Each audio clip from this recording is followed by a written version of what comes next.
Please असे टक लावून बघू नका हो, जरा भ्यायला होतं, घाबरायला होतंय. कारण काय होतंय, बोलण्याची सवय नाही ना कधी, त्यामुळे असं होतंय.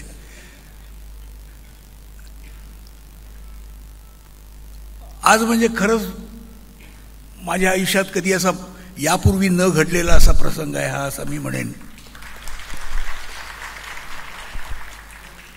स्टेजवरले मान्यवर सगळे, तुमच्यासारखे सदैव माझ्या पाठीशी उभे राहिलेले प्रेक्षक, यांच्यामध्ये मी हा उगाचच केविलवाणा दिसतोय. सवय नाही ना अशी बसायची कधी. पण सगळ्यात मोठ्या भाग्याची गोष्ट माझी अशी आहे की यांच्या हस्ते माझा सत्कार होतोय, आणि तो सुद्धा छत्रपती शिवाजी महाराजांच्या साक्षीनं. ही माझ्यासाठी फार मोठी गोष्ट आहे असं मला वाटतं. माझं क्षेत्रच वेगळं. ज्या क्षेत्रात मी केलं काहीतरी, मी करत गेलो, मला जे वाटलं ते मी नाना प्रकार शोधून काढले, त्याच्यात कसं व्हरायटी आणता येईल याचा नेहमी प्रयत्न केला. आणि सगळ्यात महत्त्वाची गोष्ट म्हणजे हे प्रकार तुम्हाला आवडले, तुम्ही कायम माझ्या पाठीशी उभे राहिलात. काय असतं, आर्टिस्ट हा करत असतो, पण त्याला कोणाचं तरी पाठबळ मागून न मिळालं नाही तर त्याचं सगळं करणं व्यर्थ ठरतं.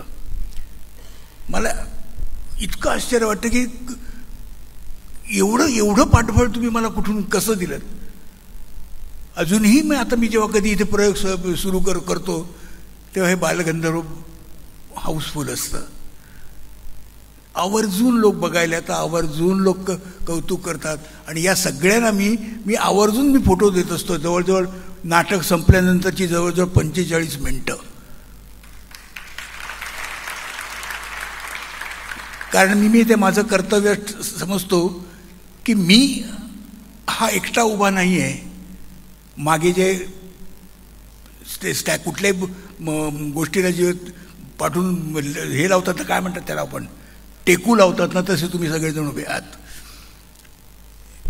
मी हा आजचा सत्कार जो आहे तो मी कधीही विसरू शकत नाही, कायम नोंद ठेवीन. परत मला असं काही पुस्तक मिळालं आहे की माझी खरोखरच ही आवड आहे. आज प्रसाद तारेसाहेब बोलत होते आणि मी ऐकत होतो. मला माहीत नाही, पण हे अशा गोष्टी ऐकायला मला नेहमी आवडतात. मी त्याच्यात गुंगवून जातो की मग असं वाटतं की कधी काळी म्हणजे मागच्या जन्मात मी एखादा मावळा बिवळा होतो की काय, असं मला वाटतं. मला असं वाटतं की नक्की शिवाजी महाराजांच्या सैन्यामध्ये मी कुठला तरी मावळा असावा, त्याशिवाय मला कसलं असं हे स्वप्न पडणार नाही वेडी वाकडी कधी. आणि महत्त्वाची सगळ्यात गोष्टी आजची म्हणजे हा जो पुरस्कार आहे मला दिलाय तो बाबासाहेबांचा पुरस्कार आहे. त्यांच्यातर्फे मिळालेला आहे पुरस्कार असं मला वाटतं. बाबासाहेबांची आणि माझी तशी प्रत्यक्ष ओळख कधीच नाही झाली, कारण आम्ही कधी भेटलोच नाही. मी एका दिशेला, त्यांचं काम वेगळंच, मी कधीच भेटलो नाही. पण एक गोष्ट मी तुम्हाला सांगतो की त्यांचा आणि माझा कधी जरी संबंध आला असता तरी एक दिवशी त्यांचा मला निरोप आला. एका साऊंड रेकॉर्डिस्ट करून तरी पाठवला, जो साऊंड रेकॉर्डिस्ट या जाणत्या राहताचा माझा मेवणा येतो उदय चित्रे, त्याच्याकडून निरोप आला की अरे तुला बाबासाहेबांचा निरोप आहे. म्हटलं काय झालं, काय निरोप काय. ते म्हणे ते रेकॉर्डिंग करतायत, तर त्या रेकॉर्डिंगमध्ये तू रेकॉर्ड करावंस असं त्यांना वाटतं. ठीक आहे, काय करायचं काय. तर ते म्हणाले की बाबासाहेबांचं म्हणणं असं की मी त्यात शिवाजी महाराजांचा आवाज द्यावा. अरे बापरे, मला बसल्या ठिकाणी घाम फुटला. काय आहे, द्यायला काय हरकत नाही आवाज, पण मला मी त्याला असं म्हटलं बघ तू एक काम कर, बाबासाहेबांना माझा प्लीज निरोप दे की म्हणा मी नाही करू शकत, मी नाही रेकॉर्डिंग करू शकत तुमचं. तर म्हणाला का काय. म्हटलं हे बघ शिवाजी महाराजांचा आवाज द्यायचा मला काय माहीत नाही रे. शिवाजी महाराज कसे होते, मी कधी पाहिलं नाही त्यांना. ते कसे बोलत होते, त्यांच्या बोलण्याचा आवाज कसा होता, धीर गंभीर होता की असा वरच्या स्वरात, कुठल्या स्वरात बोलायचं मला काही माहीत नाही आहे. तर मी कसा त्यांचा आवाज देऊ? मी नाही देणार तुम्हाला. त्यांना सांगा मी नाही देत प्लीज. कारण काय, माझा एक नोन आवाज आहे महाराष्ट्रामध्ये. तो जर शिवाजी महाराजांच्या रेकॉर्डिंगमध्ये जर मध्येच दिसला तर ते बरोबर होणार नाही. हा त्यांचा अपमान केल्यासारखं होईल. तेव्हा मी म्हटलं मी त्यांचंही करणार नाही, पण एक जाणता राजाचा माझा संबंध असावा असं मला निश्चित वाटतं. कारण बाबासाहेबांनी जे मोठं नाट्य शिल्प उभं केलेलं आहे त्याला काही तोड नाही. कारण मी त्यांचं आधीचं मी पहिल्यांदा सुरुवातीलाच मी बघितलं होतं ते जाणता राजा हा प्रोग्राम. त्या मी ते बघितलं होतं. एकंदर त्यांनी ज्या पद्धतीने आणि लॅविश संबंध उभं केलं होतं, त्यांनी असे चकित होऊन गेले होते सगळे.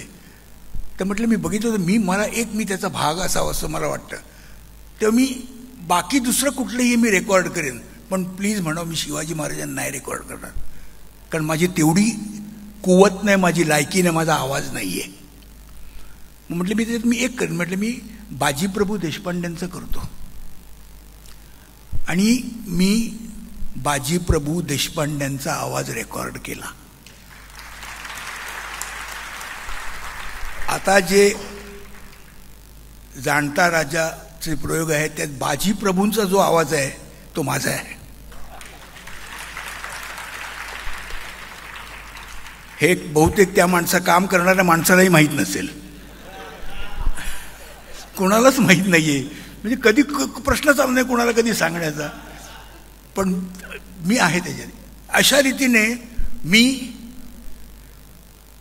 बाबासाहेबांच्या जवळ गेलो. मी बाबासाहेबांच्या कलाकृतीमध्ये राहून मी त्यांच्याबरोबर राहिलो. आणि आज मला त्यांच्या नावाचा मला पुरस्कार मिळतोय. म्हणजे बाबासाहेबांना मी घरात घेऊन चाललो आहे. तर मी त्यांच्याबरोबर आहेत आणि ते माझ्याबरोबर आहेत, असं हे आता समीकरण झालेलं आहे. बघा तुम्हाला कसं वाटतं. म्हणजे मला अतिशय चांगलं वाटतंय. म्हणजे ही न घडणारी गोष्ट आहे, अभूतपूर्व गोष्ट आहे. हे असं कसं झालं की मी एक रेकॉर्ड करावं आणि ते कुठला तरी एक आवाज करतो आणि मी काढावतो आवाज. पण आता जर तुम्ही ऐकलात तर तो माझा आवाज ओळखता येईल कोणाला तर बघा, मला काय माहीत नाही. आता निश्चित ओळखता येईल सांगितलं. कारण ते जे हे आहे ते मोठे हायपिचमध्ये बोललेलो आहे ते सगळं.